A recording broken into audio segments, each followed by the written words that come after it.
Welcome to the Real Estate Pros Show, where we interview real estate investing professionals from coast to coast, as well as the service providers that serve the real estate investing industry. Our goal is simple: share what's working now to help you improve and scale your business to the next level and meet the pros that can help you get there. Real Estate Pros is powered by Investor Fuel, America's leader in helping real estate investors and professionals build the business you need to live the life you've always dreamed of. Let's start today's show. Property insurance for real estate investors doesn't have to be difficult, but it does need to be there to protect you when you need it. MyInvestorInsurance.com not only provides insurance at 15 to 30% cheaper than traditional agencies, it's built specifically for real estate investors like you. You can set up an account in about 2 minutes, get quotes on properties, turn on and turn off insurance for your fix and flip or rental properties in around 2 minutes without having to talk to anyone directly, all through our portal. There's no better way or faster way to make sure you've got the coverage you need to protect you, and no more lengthy policies either. Once you're set up, you're billed monthly and prorated by the day for however long your policy is active. It's powered by MSI, the third largest independent MGA, with 1.5 million customers and more than $1 billion in cumulative premiums written. Get set up today in about 2 minutes at myinvestorinsurance.com/fuel. All right, guys, welcome back to the show. I am your host, Brett McCollum, and I'm here today with Adrian Smude. And today we're going to be talking about Lifestyle REI, because if you can't see it on his shirt, right, guys? Before we do, at Investor Fuel, we help real estate investors, service providers, and real estate entrepreneurs to 2 to 5x their businesses to allow them to build the businesses they've always wanted and allow them to live the lives they've always dreamed of. Without further ado, Adrian, how are you, man?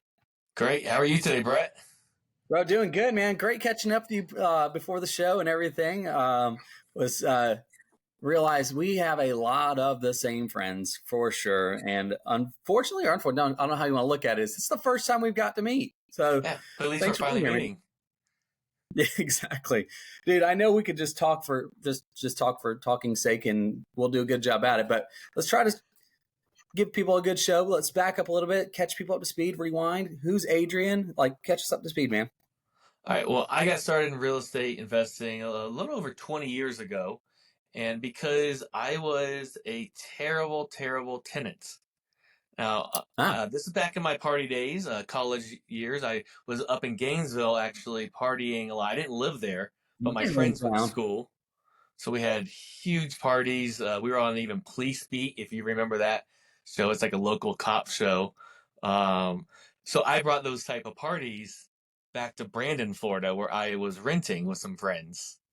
So we had spaghetti wrestling parties, mud wrestling parties, pudding wrestling parties, and the landlord didn't like any of those. The neighbors didn't like that stuff. Now I understand why.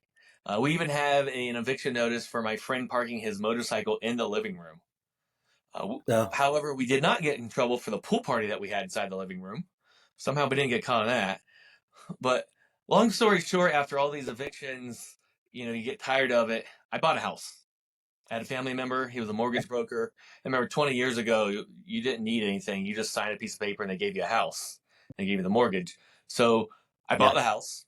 I moved all my friends in that helped me get evicted. That actually worked out better than it sounds on paper. Today.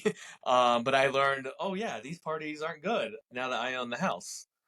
What I did then, and I didn't even fully realize what I was doing, I was just doing the massive imperfect action, is I was renting out the rooms and subdividing my mortgage. So I lived for free at 20 years old, not with mom and dad, which is really cool. So I went to go do it again. I bought another house a few years later. And that time the mortgage broker said, well, you're going to lose a little bit of money every month, but don't worry, real estate goes straight up. You'll be fine. You'll refinance. A few years later came. I went to refinance. We were coming down in the market. I had that adjustable rate mortgage, what meant my mortgage payment was going up. So I eventually sold that property almost to the day of the bottom. So I bought it at the top, sold it at the bottom as a short sale, compromised my integrity, my credit, of course. And then fast forward, I did not give up. I ended up buying a few more houses. Stop living on an island and join the #1 mastermind in America for professional real estate investors. Investor Fuel is a community of hundreds of the nation's top investors working together to build stronger businesses and better lives. In addition to the amazing community of real estate investors acting as a board of advisors for one another, Investor Fuel members have access to 100% funding on purchase and repairs for our members only, a health insurance program, and benefits and discounts that more than pays for the membership of most of our members, meaning it's actually costing you money to not be a member of Investor Fuel. If you're looking to scale your business and build a business that allows you to live the life of your dreams, please visit investorfuel.com today and book a call with our team. I got frustrated with houses because that short sale was in the back of my head. I didn't want to compromise my integrity again. And I didn't even understand the right way to run all the numbers. I was just kind of running them. But that's how I got to mobile homes. Is I started at the real estate investor clubs. I heard the old wise guy and girl, the ones with silver hair, if they have hair at all, and they talked about mobile homes. So then I started buying mobile homes. I found the cash flow of them. I started selling off my site-built homes, and today I buy single-unit mobile homes with the land, meaning like the single-family world, the home and land. Yep. But it happens to be a mobile home versus a wood frame or a concrete structure. Love it. Man, we are going to go back to Gainesville, Florida, because that is where I live presently. That's kind of funny, man. And you're now out in Colorado, right? Yep, I am in Colorado right now. Yeah, that's why it's funny. It's like you just don't. It's a small world, right? Like going back and the Gainesville, Florida days. You're probably 18, 19 years old at the time. Oh yeah, yep, 18, 19, 20-ish. One of my friends, he graduated college and stayed. He took like one more class so he could still take intramurals. I don't know. Whatever. There was a movie about that. The guy that just kind of stayed and lived at college. We thought that was going to be him for a bit. Listen, there's so many, like living in a college town, you see it all the time, right? It's actually here's the true story. And I don't think he'll mind me saying this. If he listens to this, he'll know I'm talking about him, but maybe he won't listen. I don't know. Good friend of mine, great friend of mine, one of my best friends, actually. I'm 38. He might be 36, 37, 36. And up until probably 2 years ago, because him and his wife are married now approximately 2 years. Up until about 2 years ago when they got married, we all thought like, this dude is never going to adult. It's not going to happen. But it's the same thing. He came up, to school, got here, started having fun, doing his thing, and then, lived the single life forever. And there was no kids, no responsibilities, just, easy, and he's out, just doing this thing. And it's college towns, man. They can, if you come for but there's a certain personality that once they grab a hold of that, they don't want to let it go. I mean, it was a lot of fun for me too, because I just came into town, partied when I was, part of the host of the house, and then I left. I didn't even stay for cleanup. I left early the next morning, so I didn't have to clean up the whole mess of the big house parties. So it was a lot of fun for me. Yeah, so me now, fast forward, I'm married, I've got 4 kids, the whole 9. And that's almost like that same thing. It follows you because my in-laws, they love taking care of the grandkids because they can just give them back, right? Yes. They don't have to. It's that same, like, I can come party and then leave and not have to worry about the app. And they can like, hey, I can play them and give them right back. Anyway. But man, yeah. So I just wanted to drop on that because, like, my hometown, cool for you. But yeah. So you bought a house. So you're 20 years old. You buy a house. Like you said, if you could fog a mirror, you could get a house back then, right? And that's not wrong. This is approximately when? What year was that? So that would have been 22-ish years ago. We're in 25, so 2003-ish. I think 22 because it was in December. Okay. Yeah. So it would have been late December, 22. Yeah. And then, sorry, not 22, 02. Sorry. Yeah, sorry. Yeah, I followed. I was tracking with you. Yeah, yes. Well, Oh, two and three. Yep. you cannot be the best at math and still understand real estate and be successful. Oh, Look at that. I'm listen, the world's worst. I'm right there with you. Uh, If you're looking for consistent, high-quality leads, look no further than Investor Machine. Investor Machine isn't just another agency. It's the most sophisticated, data-driven lead generation company on the planet for real estate investors, and serves the role of being not just a lead generator for your business, but a marketing partner that is helping you achieve your goals along the way. Go to investormachine.com to learn more and schedule a call with our team today.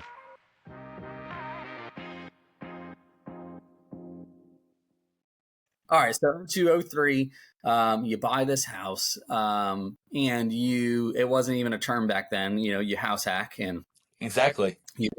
yep, it's not even a term back then. Did you have any idea in your head, like this is actually really cool, or was it all just kind of I was just living life? I was living life. I realized how cool it was. So I did grow up in a family of entrepreneurs. My parents, Okay. we literally lived in the middle of the business. 2.5 acres was a garden center and wrought iron and statuary, which my brother has since taken over. So I understood the value of small business and the freedom it can give you. I've also understood that it's all consuming and then you cannot have a life anymore. But I have cousins and uncles, so it wasn't like the mindset of switching me over from a W-2 to an entrepreneur. That was already there. It's like I didn't want to be a W-2 employee. Right. So the house, I had already seen a family member that had a few houses in UCF area for college rentals over there. So I saw it, but I don't think I was like planning, oh yeah, this is going to be what I do in life. It took about a decade for that because I had a few rentals of the room by the rent by the room, the house hacking, which was a lot of work. Now I see it. I'm like, man, there's some smart little hacks that people put to make that so much easier than I did. But it was that launching pad. I mean, like I said, I lived for free, and even during the recession. So I was in event marketing when we had that recession. I went 8, 9 months without working at all, and I still had a roof over my head. I moved into the laundry room of that house, renting out the other rooms. And so I lived in a 7-foot by 7-foot room. Actually, one of my friends would stay there multiple nights a week because we didn't work. So I was living off like $5 of food a day, but I did not lose that house because the house was being paid for by my tenants. And that was like just the most ground piece of real estate. As long as your tenants can pay for your house safely, you don't lose it. Because I lost that other house, or I gave it up. It was my choice to give it up, but I gave it up because I was having to pay part of the mortgage every single month. And at some point when I didn't have money, I could no longer do that. Yeah. When the tenants were paying for it, I could continue doing it. Yeah, that's powerful there. And you had also said, and I thought this is kind of an interesting phrasing, and I think I'd be remiss not to come back to. So this second property you bought, the market, you bought it at the top, sold at the bottom.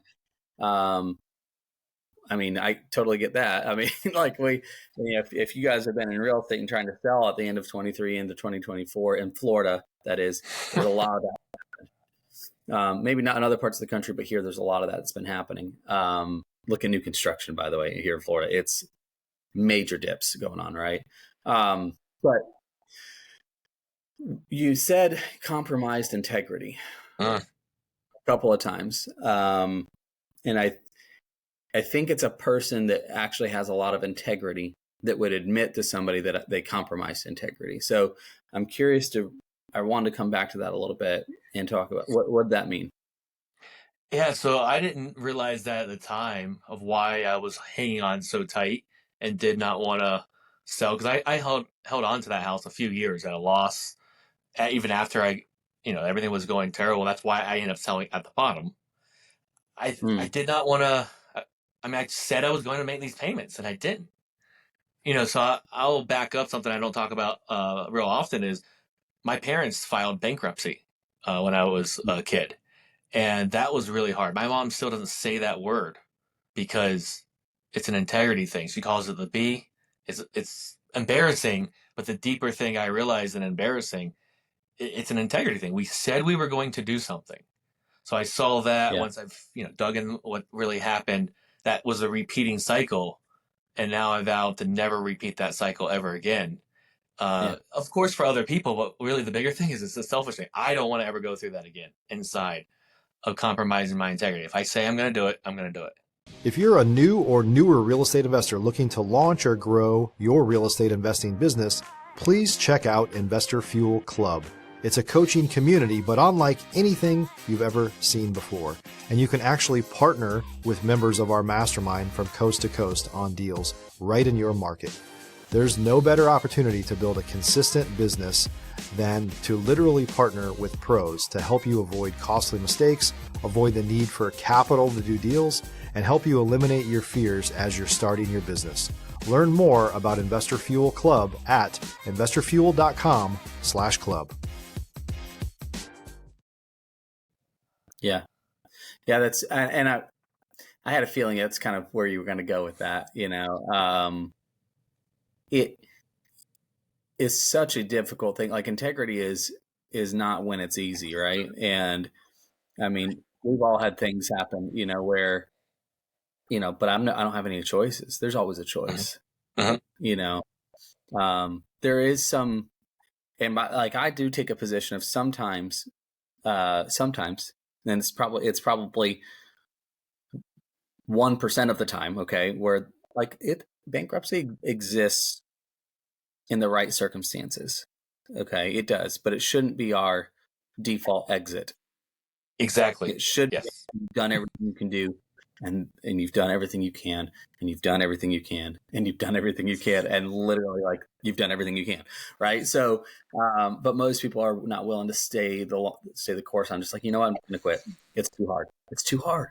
And I get it. It hurts. But I bet that taught you some, the alligator skin, like here we're Floridians, you get the alligator skin of, I can take a lot of hits now, having gone through something that difficult. For sure.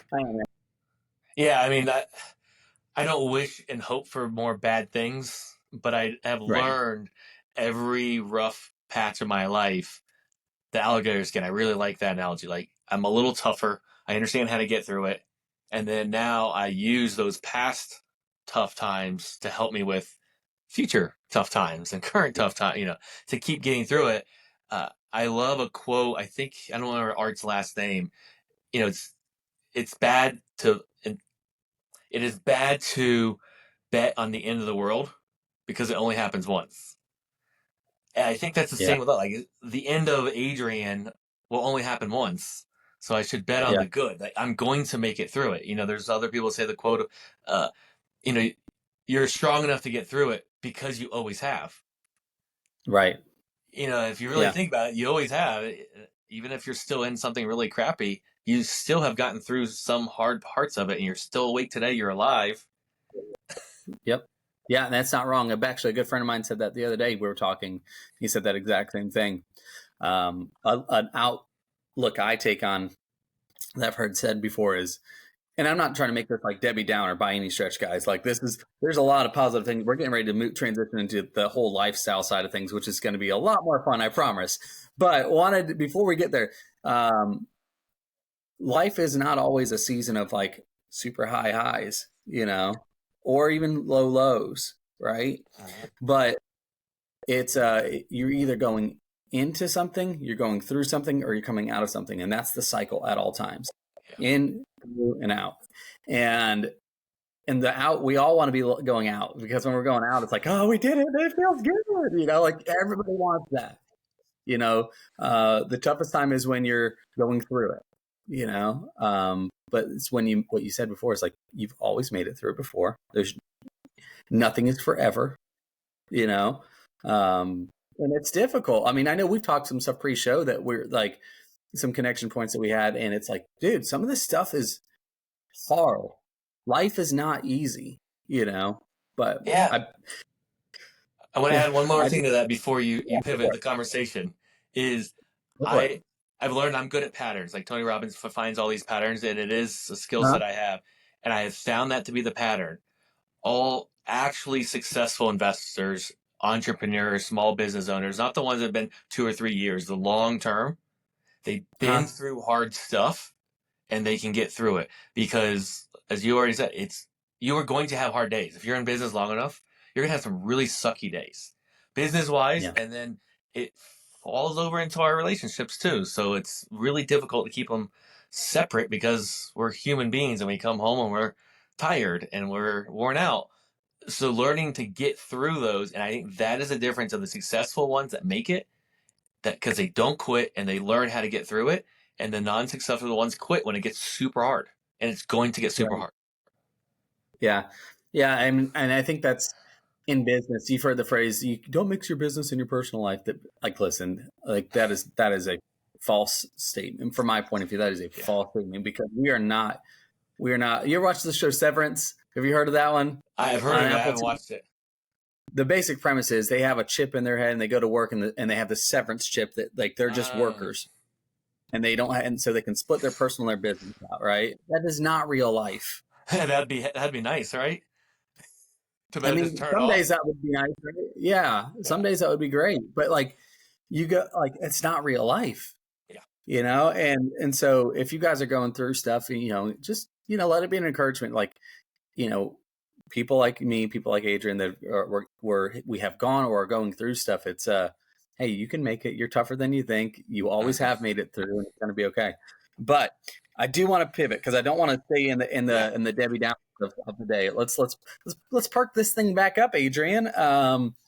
So I've known you from your branding with mobile homes and stuff, and you buying stuff. But now, like with Lifestyle REI, like catch me up to speed on that. So after buying mobile homes, becoming financially free, I prefer the term beat money. But, basically I live off my real estate.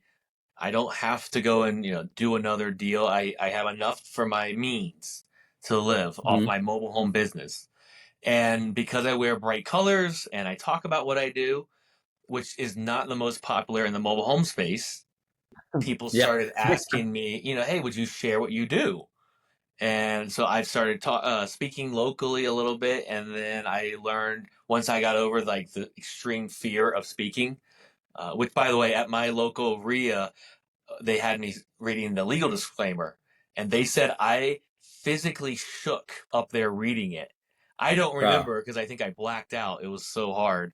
So I got through all that. And I learned I like teaching. I love speaking. So I started traveling around the country some, which now I'm pivoting away from that because of the lifestyle. I'm wanting a more grounded, rooted lifestyle.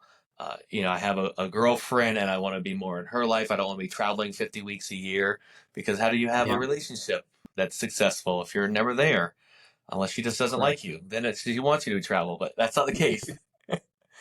So I've been pivoting that direction, but I love helping. That's why I love getting on here. You get to do all the hard work of making sure this podcast gets out there, and I show up and talk and have fun and get that's it. Yeah. So I love the fact that you bring back lifestyle and you bring back, being grounded, and you bring back, because, and I know I said I'd just go away from it, but like it's going through those things, by the way, that allows you to have that outlook today that goes, this lifestyle is what I really am pursuing and are doing actively. Right. Yeah. And I'm not a debt-free guy, but I am a lower debt guy because I can manage, me and my team, 35 rentals-ish, we'll say, and live a good lifestyle. Better for me, for my goals, than 100 rentals leveraged where I'm making a little bit more, but it's a lot more work. And maybe I have a few nicer things, but I like to measure everything in net dollars. I don't like the gross dollar conversation unless you're in a very short spurt where you're ramping up the debt to then pay it off. I can see some gross dollar conversation there, but I like the net dollars. Like, what can I actually eat every month? Right. And so I keep the business relatively lean because I just want a business that supports my life. I can travel around. I can have fun. I can be on here on a Monday and no one said, hey, you have to be here, or you have to be at work, or you have to do this. Is not work to me. This is fun. Exactly. Yeah. And I love that you said that too, because I mean, at the end of the day, I think we're all shopping for peace, right? And trying to find out, like, how do we get to that point of, because, it's, if you guys are Adrian has, rental properties, some of you guys are flipping houses, some of you are wholesaling, some of you are, name it, right? You're doing it. And we've been taught like if you've been in the game for any period of time at all, or if you've been on YouTube University, or you're talking to other, scale. You have to scale, Adrian, or else like you don't have a good business if you don't scale, right? I think that's kind of tricky, depends on the business, I would say, right? But you don't have to scale to be happy. In Exactly. that piece, you don't. And I'll give you a powerful thing that helped me get through that. Once you have the passive income, and rentals are not 100% passive, but they're close. So once you have that passive income that meets your basic needs, pays for the roof over your head, all your bills, you don't have to go out and make more money, but you can't go on vacations, then every dollar you get after that is spendable money. So if you can just beat that piece, then you just get one more rental and you have $300, $500 of play money every month. Yeah. That is a way easier mind shift for me to get there. And then it becomes like, that's a lot of money I could spend every month. That's a whole nother vacation or whatever it is, you start stacking those and now it becomes a lot of fun. Yeah. So a lot of the things that you're teaching in the Lifestyle REI side of things, is it more like centered around that? Like, or is it like, what is your main pitch? Is it more on the side of like buying more rental property to afford the lifestyle that you hope to achieve? Is that most of my courses? So I've recorded most of my stuff that I'm teaching and put it on as courses, and it's mostly mobile homes because that's what I became known for. There was a void in the market of good mobile home education. Yep. Now I'll say hidden inside of there is a lot of this mindset we're talking about. So you're basically buying a mobile home course and you're getting some of this conversation weaved all inside. I do have some marketing, but going forward, as I figure out what I want, there is going to be a lot more heavy of this. I want to talk about more of the behind the scenes, that 4:30 in the morning, wake up that no one sees, unless you're Jocko and you post your picture every morning of your alarm clock. Those very hard moments of this really sucks right now, but how do I get through it? The stuff we were talking about in the beginning, I want to pivot a little bit more of that because that gives that freedom. I'm very big into yoga and meditation. So that helps calm and center me so that I can go and finish the day. And I'm very big in nature. Hal Elrod, the Miracle Morning. I mean, I've been out close to 10 years practicing the Miracle Morning. I've probably missed a few dozen days out of the 10 years. Wow. So I want to pass that on. That's the stuff. Mobile homes are my widget. Yes, I think everyone should own some mobile homes. And I think they're a great investment. They make me a ton of money, but not everyone wants them. So what's the behind the scenes? You just plug in your widget. If you're a really good wholesaler, wholesale. If you're a good fix and flipper, we need all of these. But the behind the scenes really stays no matter what product we're in. Yeah. No, and the reason I asked that is more from the, Mike, you guys, if you're listening to the show, you heard Mike, pre-show and such. Mike has a famous line that he always gives out. It's like, real estate is always the thing that leads to the thing. And you're able to now take this expertise in mobile homes and land and then say, hey, I know that this is the thing that's going to lead me to this lifestyle. And hey, guys, now that I figured that out, that it's doing this, I want to show you also the same thing because so I was talking to this lady at our meetup, and she's a older lady and she said it just like this. I mean, she's probably like 75 years old. And she goes, it's a poor frog that doesn't croak its own pond. And I said, what does that mean? I was like, I've never heard anybody say that. It's a poor frog that doesn't croak about its own pond. When you have something that you are passionate, that it works and you're passionate about, and you're not telling other people about that thing. And I'm like, that clicked for me. I was like, oh, wow. Because I was always the person that was like, oh, I don't want to be like beating my chest, like, look at what I can do. Right. But that's not the same thing as saying, hey, guys, this can change your life like it did mine. How about you? Let me just at least open your eyes. Take a look, and exactly. And show them how to do it. And that was you touch on that. That was a struggle for me starting to talk about mobile homes more. Is that I had a bad thought process of people that bang in their chests and the big ego. Yeah. But there's a way that we can talk about it without being that over egoed person that doesn't sit well in my mind. And Right. I feel selfish if I don't share and help other people.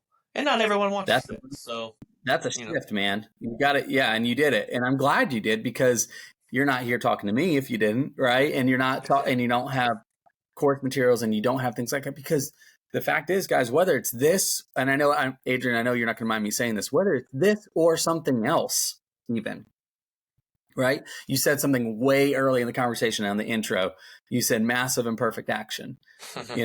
Whether it's this or something else, taking action at a high, like just every day, massive, and even if it's you messed up and you said imperfect, you're moving, and whether it's, guys, you got to do it, because like at the end of the day, like, don't get stuck in that middle part of our conversation, Adrian, where we're like, yeah, this is the hard part. This is the sucky part. And it's so easy to get stuck there. But no, there's a lifestyle choice that you get to make, and Adrian can help you, I want to throw one piece in there that I forgot to say. When I said massive imperfect action, which I got from one of my late friends, Bill, he always talked about that. The piece I added on is then ask for help. Because by saying imperfect, we're implying we're going to fail at some point. If you're taking imperfect action, you are going to fail. So now ask for help. And then it goes with like you said, when you're in that hard point, that's why a mastermind, the groups, the REIA groups, a coach, all of those are those people you go and ask for help for when things do get tough, or That's right. you took too fast of action and now you're overwhelmed. That's why I stay in all those groups. You mentioned I'm out here in Colorado and I'm not investing out here, but I still go to the meetings and they're like, "Why are you here?" I'm like, "It's like an AA meetings for me for real estate. I just want to talk about it, but it keeps me sharp as well because I'm managing my business from a distance, and I get to hear stuff like, "Oh, I never thought about that. How can I put that into my business?" Or I'll go to them with a question, and because we're in different markets, you still think a little different, and it's a very important thing to stay sharp for me. I love that. Man, we could do this a lot, and I know we could. We're going to try to wrap up a bit here. I would be remiss not to, like, if you could, hey, one or two little nuggets of like something to take away from this, what would you say to the person listening? Oh, we just talked about the massive imperfect action, so that's what I would say. So leading on that is there's something from this episode and then every other episode that you can put into action right away. I mean, pull over in the car or stop at the gym, whatever you're doing, and send a message to your team or put it on your to-do list, or go ahead and just send that email out really vague. Hey, Brett, can we talk this week about mobile homes? And then you can figure out the rest in between whenever you say, yeah, Thursday's good. All right, now you have a few days to figure it out. But just that little bit, now it holds you to it. If you wait until you're done, it's 3 or 4 hours later, like, well, maybe Brett's busy this week, whatever. So just take that really quick thing you can do that moves you forward. There's people out there to work on the 1% better every day. That's right. The other, if I can give 2 items, I think you asked for 2. If not, I'm giving it to you anyways, is the mindset that I've already alluded to. Everyone has a morning routine, but some people are intentional with their morning routine. I'm very intentional these days. I talked about Elrod's Miracle Morning. Some days it's a 7-minute version, and some days it's an hour and a half of my Miracle Morning, my version of it. And I'll tell you, the days I don't do my Miracle Morning, or I only do too many days in a row of my 7-minute, I start seeing my happiness trails down a little bit, my productivity, my alertness. I'm needing more caffeine. I'm a little more edgy. I found that correlation for me. So now I know, all right, if I'm going to be on vacation and I'm not going to be doing my full routine, that morning back, I'm going to do an hour and a half. And that is my one task for the day to reset me of, all right, cool, I love it. So have some type of intentional morning routine, whatever it is for you. I did cold plunging for a bit. It's been so long now that I'm a little scared to do it again. So that means I need to do it. But it's that consistently starting your morning instead of social media. And I found myself getting stuck back in it. So now my phone doesn't go anywhere in reach. So I cannot get on social media first thing in the morning. Wow. Good for you. Well, if people want to reach out, connect with you somehow, what's the best way for that to happen? I'm on, I was going to say most social medias. I'm not on Twitter or X or any of those other, TikTok. I'm on Facebook, very active.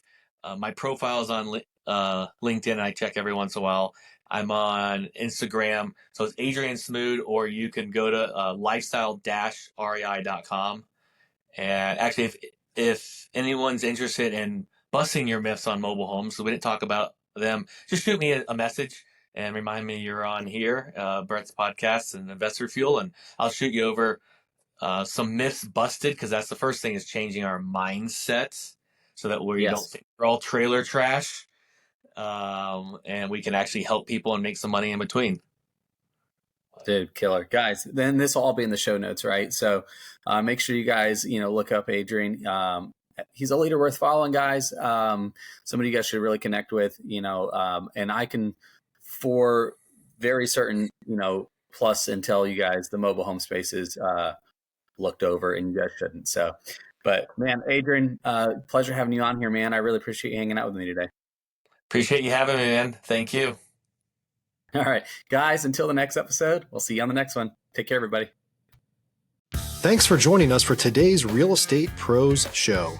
You can learn more about the amazing benefits of the Investor Fuel Mastermind community, including surrounding yourself with hundreds of other rock stars, 100% financing for your deals, and members-only discounts from vendors you're likely already using that, as a member of Investor Fuel, will save you more than the cost of your membership. Visit investorfuel.com to learn more. If you're interested in joining us as a guest of this show, please visit investorfuel.com/pros to apply. You can also check the show notes for access to free resources, how to get access to world-class lead generation, and much more.